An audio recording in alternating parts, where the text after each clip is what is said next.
राजनीति में हिस्सा न लेने का सबसे बड़ा दंड यह है कि अयोग्य व्यक्ति आप पर शासन करने लगता है। एक विचार को प्रसार की उतनी ही आवश्यकता होती है जितना कि एक पौधे को पानी की आवश्यकता होती है, नहीं तो दोनों मुरझाएंगे और मर जाएंगे। बुद्धि का विकास मानव के अस्तित्व का अंतिम लक्ष्य होना चाहिए। छीने हुए अधिकार भीख में नहीं मिलते, अधिकार वसूल करना होता है।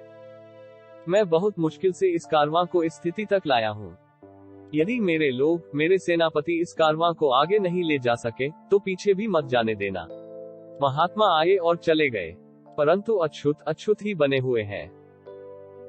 पानी की बूंद जब सागर में मिलती है तो अपनी पहचान खो देती है। इसके विपरीत व्यक्ति समाज में रहता है पर अपनी पहचान नहीं खोता। इंसान का जीवन स्वतंत्र है।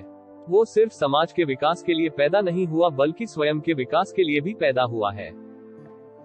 राजनीतिक अत्याचार सामाजिक अत्याचार की तुलना में कुछ भी नहीं है। समाज को बदनाम करने वाले सुधारक सरकार को नकारने वाले राजनेता की तुलना में अधिक अच्छे व्यक्ति हैं। मैं समझता हूं कि कोई संविधान चाहे जितना अच्छा हो, वह बुरा साबित हो सकता है यदि उसका अनुसरण करने वाले लोग बुरे हों। एक संविधान चाहे जितना बुरा हो, वह अच्छा साबित हो सकता है यदि उसका पालन करने वाले लोग अच्छे हों। राष्ट्रवाद तभी औचित्य ग्रहण कर सकता है जब लोगों के बीच जाति, नस्ल या रंग का अंतर भुलाकर उनमें सामाजिक भ्रातृत्व को सर्वोच्च स्थान दिया जाए। जो कौम अपना इतिहास नहीं जानती है, वह कौम कभी अपना इतिहास नहीं बना सकती है। प्रयासों को छोड़कर इस दुनिया में कुछ भी बहुमूल्य नहीं है। सफल क्रांति के लिए यह आवश्यक नहीं है कि असंतोष हो। जो आवश्यक है वह है न्याय, आवश्यकता, राजनीतिक और सामाजिक अधिकारों के महत्व पर गहन विश्वास। यदि आप मन से स्वतंत्र हैं तभी आप वास्तव में स्वतंत्र हैं। हमें जो स्वतंत्रता मिली है उसके लिए हम क्या कर रहे हैं? यह स्वतंत्रता हमें अपनी सामाजिक व्यवस्था को सुधारने के लिए मिली है, जो असमानता, भेदभाव और अन्य चीजों से भरी हुई है, जो हमारे मौलिक अधिकारों के साथ संघर्ष करती है। अगर मुझे लगा कि मेरे द्वारा बनाए गए संविधान का दुरुपयोग किया जा रहा है, तो सबसे पहले मैं इसे जलाऊंगा। ज्ञान हर व्यक्ति के जीवन का आधार है। आज भारतीय दो अलग अलग विचारधाराओं द्वारा शासित हो रहे हैं। उनके राजनीतिक आदर्श जो संविधान के प्रस्तावना में इंगित है वो स्वतंत्रता, समानता और भाईचारे को स्थापित करते हैं और उनके धर्म में समाहित सामाजिक आदर्श इससे इनकार करते हैं। यदि हमें अपने पैरों पर खड़े होना है, अपने अधिकार के लिए लड़ना है, तो अपनी ताकत और बल को पहचानो, क्योंकि शक्ति और प्रतिष्ठा संघर्ष से ही मिलती है। मंदिर जाने वाले लोगों की लंबी कतारें जिस दिन पुस्तकालय की ओर बढ़ेगी, उस दिन मेरे इस देश को महाशक्ति बनने से कोई रोक नहीं सकता है। इस पूरी दुनिया में गरीब वही है जो शिक्षित नहीं है। इसलिए आधी रोटी खा लेना, लेकिन अपने बच्चों को जरूर पढ़ाना।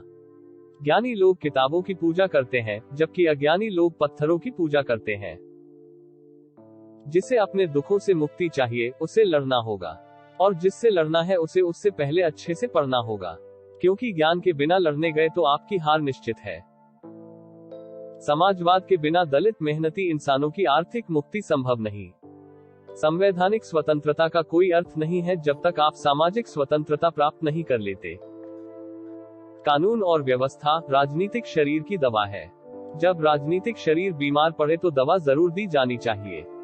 जो धर्म जन्म से एक को श्रेष्ठ और दूसरे को नीच बताए वह धर्म नहीं, गुलाम बनाए रखने का षड्यंत्र है। भाग्य से ज्यादा अपने आप पर विश्वास करो। भाग्य में विश्वास रखने के बजाय शक्ति और कर्म में विश्वास रखना चाहिए। कुछ लोग सोचते हैं कि धर्म समाज के लिए आवश्यक नहीं है। मैं यह दृष्टिकोण नहीं रखता। मैं धर्म की नींव को समाज के जीवन और प्रथाओं के लिए आवश्यक मानता हूँ। शिक्षित बनो, संगठित रहो, संघर्ष करो। मैं एक समुदाय की प्रगति को उस प्रगति की डिग्री से मापता हूँ जो महिलाओं ने हासिल की है।